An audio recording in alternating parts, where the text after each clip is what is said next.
بسم اللہ الرحمن الرحیم۔ السلام علیکم۔ نیو کنز اردو برائے جماعت پریپ 5 سال کے بچوں کے لیے، صفحہ نمبر 47۔ پیارے بچوں، ہمارے اس صفحے کا پہلا سبق ہے تو ہے اور تم ہو۔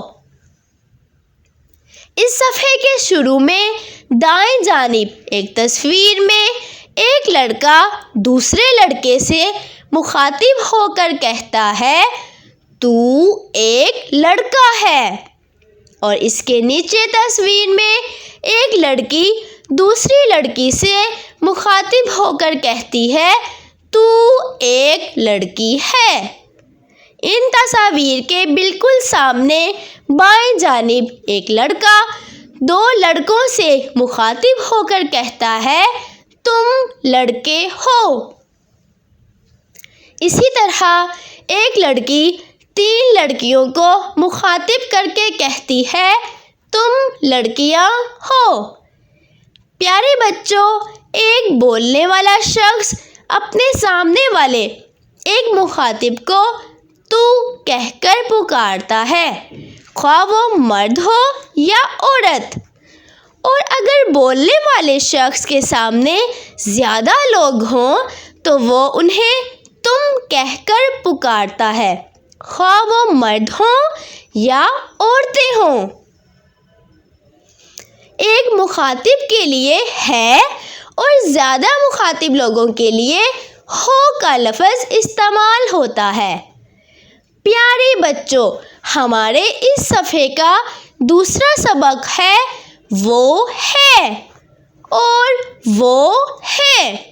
اس صفحے کے نچلے حصے میں دائیں جانب کی تصویر میں ایک لڑکا دور کھڑے ایک لڑکے کے بارے میں اشارہ کر کے کہہ رہا ہے وہ ایک لڑکا ہے، اور اس کے نیچے ایک لڑکی دور کھڑی ایک لڑکی کے بارے میں کہہ رہی ہے کہ وہ ایک لڑکی ہے۔ اس تصویر کے بالمقابل بائیں جانب ایک لڑکا دور کھڑے 3 لڑکوں کے بارے میں کہہ رہا ہے وہ لڑکے ہیں، اور اس تصویر کے نیچے ایک لڑکی دور کھڑی 3 لڑکیوں کے بارے میں کہہ رہی ہے وہ لڑکیاں ہیں۔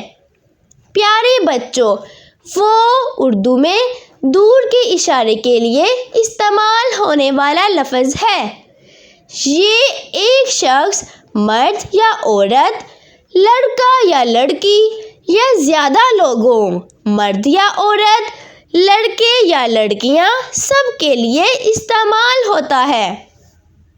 لیکن ایک مرد یا عورت، لڑکا یا لڑکی کے لیے وہ کے ساتھ ہے کا لفظ آتا ہے، اور زیادہ مرد یا عورتوں، لڑکوں یا لڑکیوں کے لیے وہ کے ساتھ ہے کا لفظ آتا ہے۔ محترم اساتذہ کرام، بچوں کو اسم ضمیر اور اسم اشارہ کا فرق سمجھائیں، نیز بصری الفاظ ہے اور ہے کا فرق اور اہمیت بھی سمجھائیں۔ شکریہ۔